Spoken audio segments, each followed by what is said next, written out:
I like it because I've always been lobbying for a former player to get an opportunity. I think we have a plethora of former players out there that who put in the time, who've done the work, due diligence, shown their work ethic, proven their work ethic at the NCAA and the NBA level, that deserve an opportunity to sit in front of Scott and pitch their vision to him. And from the Dane Fights to the Mike Lewises to the Calvert Cheneys to the Mike Woodsons and the Keith Smarts, it's just, and Randy Whitmans, that was kind of my top five. Like, let's go. One of these got to get this job. Or if we don't hit the home run, one of these guys have to come in and be an assistant. So when I heard Mike Woodson, I've known Mike Woodson since I played pro basketball. He was, always a kind guy. And I've had former players who I'm teammates with, Tyson Chandler, Jamal Crawford, played for him in New York, and they've always had positive things to say about him.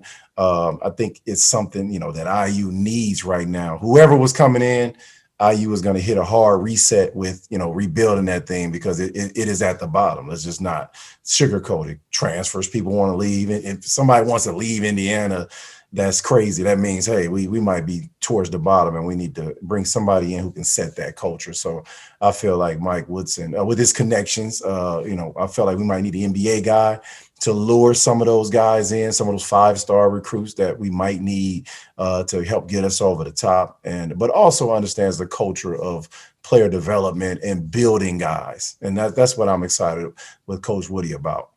Yeah, I think it's important to have someone in there that the Indiana fan base knows and will probably be a little bit more patient with.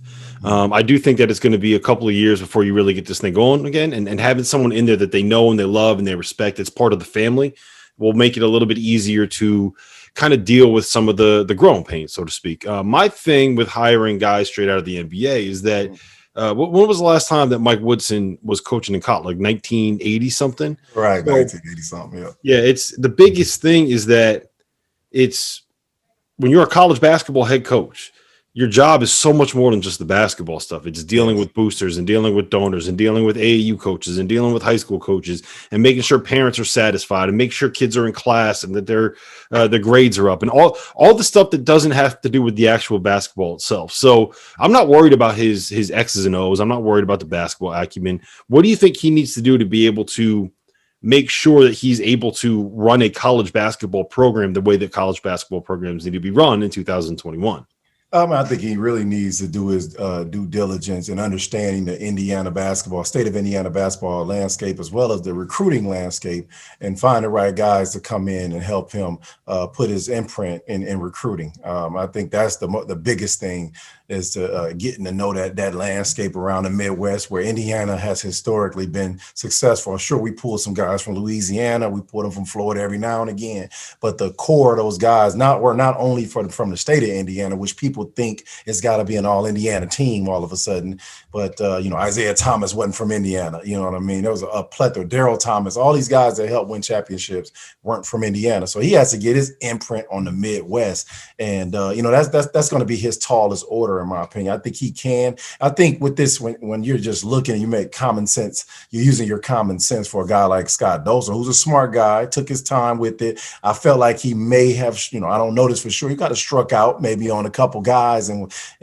but he always kept, Woody in his back pocket. But I feel like he knows that there's a plan in place in order to bring a guy like this who's been out of college game for umpteen years. There has to be an understanding that there's a plan in place. And I'm not sure about the Thad Matta thing, if that's legit or not.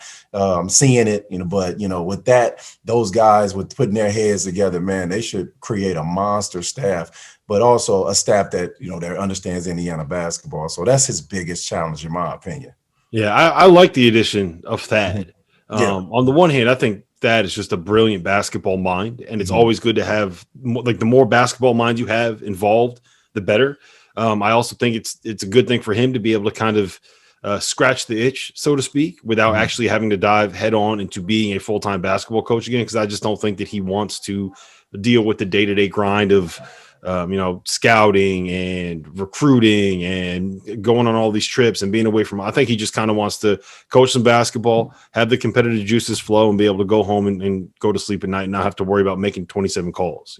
Right. So I think having him involved helps, and it's also you see with Juwan Howard how he went out and hired Phil Martelli, And just to get someone on there that could be like, hey, look, you need to do this. You need to call this booster. You need to be able to make sure you call this AAU coach. You need to make sure you keep this person happy and that person happy and balance it this way. And just having another voice in your ear that has more experience, more recent experience in the college game helps. I think that's a good thing.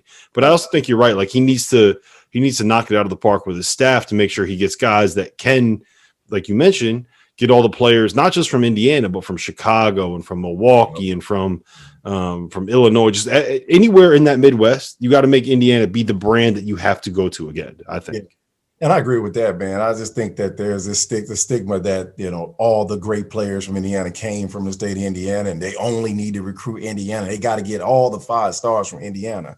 But if you look back in history, even with Tom Crean's teams, even with Mike Davis's teams, with all these guys, all these coaches' teams, I think Mike Davis guys are from Alabama, Georgia. It's just a matter of finding that mix. And I think this is a prime time for Woody to really just hit the reset button. That's what I keep telling everybody. Everybody thinks Indiana is still Duke or Indiana is still. It just hasn't been that, when the last few years. So let's just be realistic. Let's hit the reset button.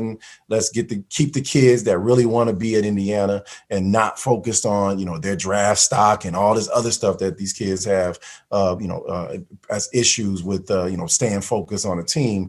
And let's, try to reestablish a culture. And I think people are so afraid of him being Bobby Knight. And I think they're so mistaken. He's far from Coach Knight, although he embodies Coach Knight's principles when it comes to the culture and some parts of the game of basketball. This man has been an NBA coach, I think, since 1997.